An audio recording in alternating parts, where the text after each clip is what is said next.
Hey, I do not have a plan for what I'm talking about today, but it is day 24 of 365 days of posting on YouTube, and I'm just talking about topics that are relevant that I think are important because they come up a lot in conversation with clients, or I receive a message in my meditation about what the collective might need to hear, or the topic is just something that I have on my mind personally. And sometimes those three things are all blended together anyways. So today, I like I said, I don't have much of a thing to talk about planned, but what's coming to mind right now is why do people procrastinate? What's behind procrastination, and how could we get away from it? How can we stop procrastinating and feel empowered and confident and able and confident in our abilities? So procrastination, I would say, has two limiting things behind it. If you find yourself procrastinating, and what I mean by procrastinating is it's almost like sitting and suffering when you think about it. It's like having something on your mind but not taking action, or overthinking and thinking like, oh, but I don't know if I should do it. Well, maybe I will, but not yet. Let me get this figured out first. Oh, but now that I have that figured out, there's this other thing that I have to do. That's a form of procrastinating. And there's the other type of procrastination that comes to mind that's like, you have a deadline, but you just keep putting it off. I know I got to do that, but not yet. I'll do it later. And when I think about how that feels in the body and emotionally, it feels like sitting in suffering, sitting in some kind of discomfort for a prolonged amount of time, because you're not taking the action or doing the thing.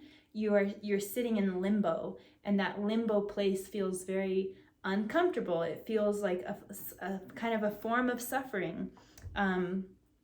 You're drawing out this pain or this unknown, or you're drawing out this doubt inside, and you're living in it and holding it inside of yourself instead of just doing the thing or starting or taking action or whatever. So procrastination is sort of backed by or fueled by fear and perfectionism.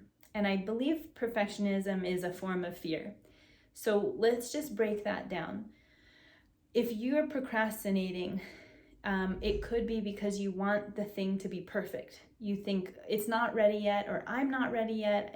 I need things to be more perfect or meeting my expectations before I do the thing. So perfectionism is a form of fear, because it's saying if it's not perfect, or if it's not that meeting that standard that I have in my mind, then, and you have some sort of belief of what will happen if you don't.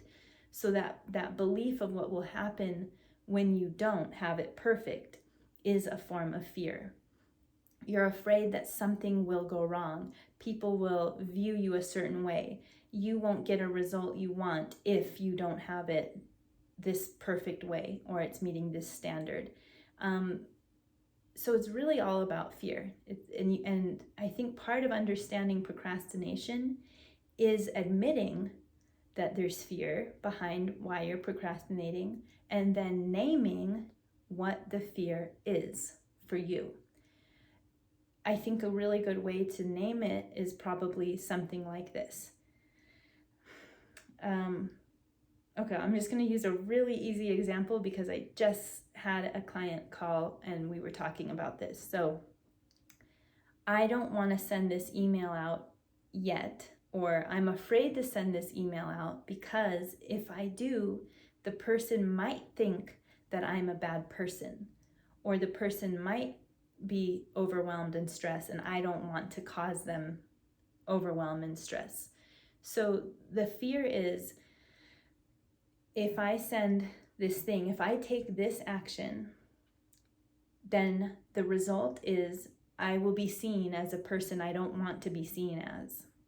And then that's keeping the person from sending the email or writing the email. And instead, they procrastinate and think about it in their mind, replay conversations, maybe have the email as a draft, but don't send it, gets a couple people's opinions about it first. What's another?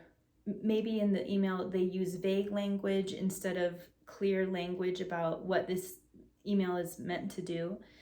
So those are just examples of how procrastination could look, but really how you can break it down for yourself and understand what's the fear behind it.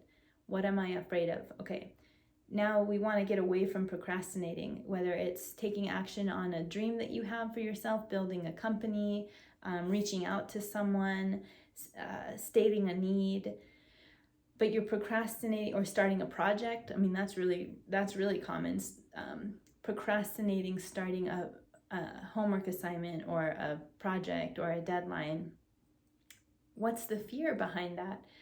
When I procrastinate, I think a lot of times I procrastinate on certain work, and the fear for me is I'm afraid my freedom will be taken away.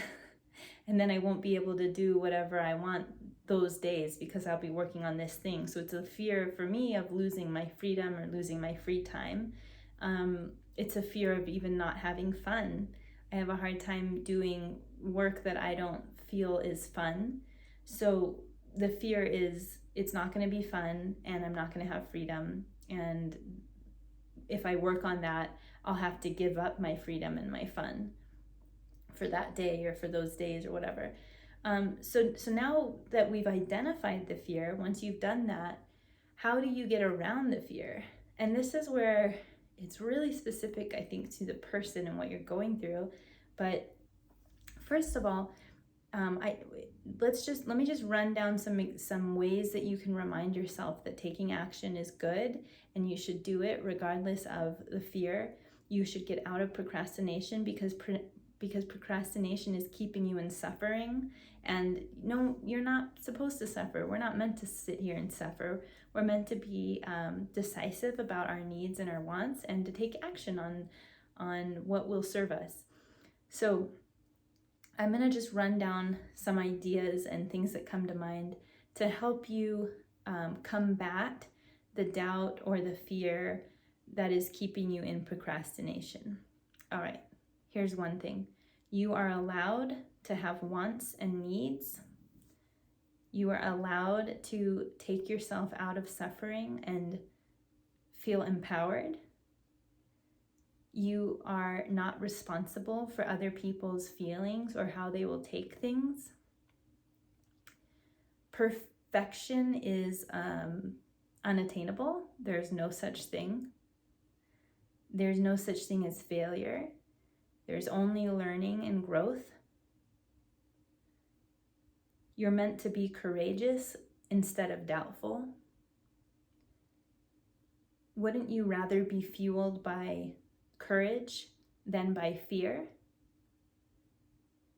How good will it feel once that thing is accomplished, or once that thing that you've been procrastinating on is done and over? How good will it feel for you once you are on the other side? I would also recommend putting a timer on. So if you're procrastinating, I think for me at least, a lot of times when I've procrastinated, I think about how long the thing is going to take, and it seems way longer than it actually is going to take. So I have this unreasonable idea of the project or just the starting of it, and it feels more daunting than it really is. But if you put a timer on, you will encourage yourself to just start and just get into the action mode. So putting a timer on is a really, really useful tool to stop procrastination.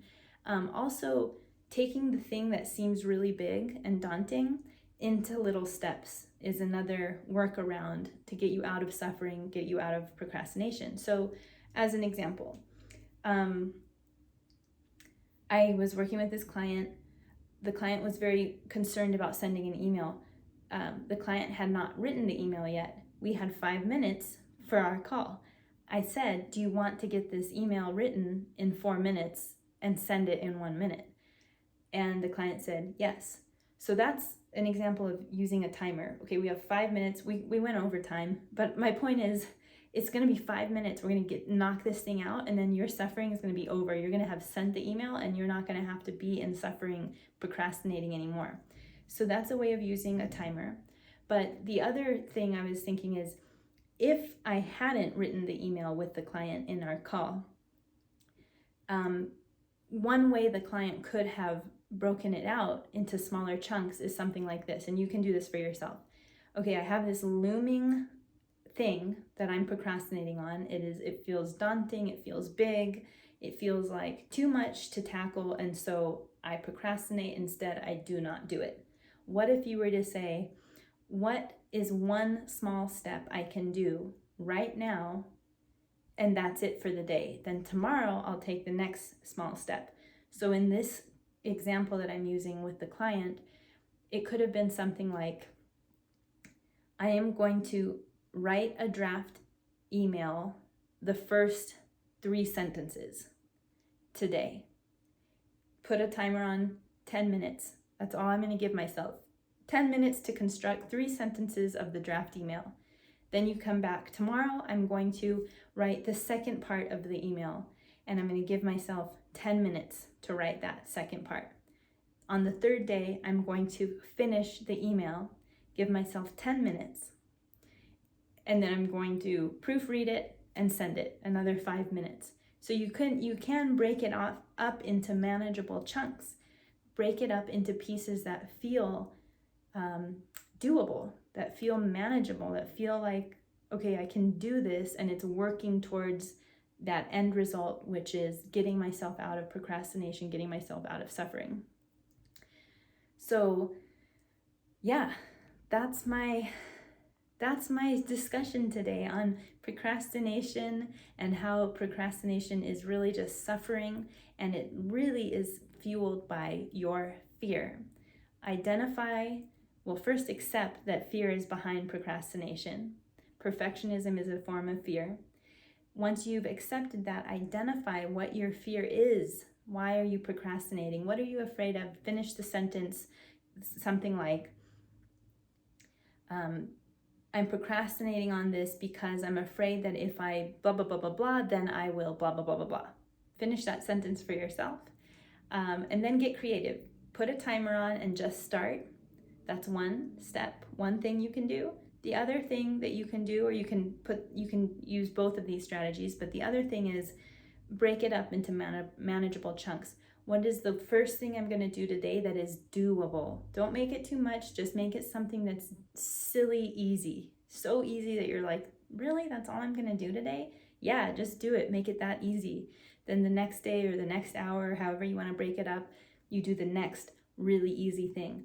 And you'd be surprised that a lot of times once people get the first thing done, they're actually eager to do the rest. It was just the starting step or the first few steps. So just break it up into a way that feels doable for you and go from there.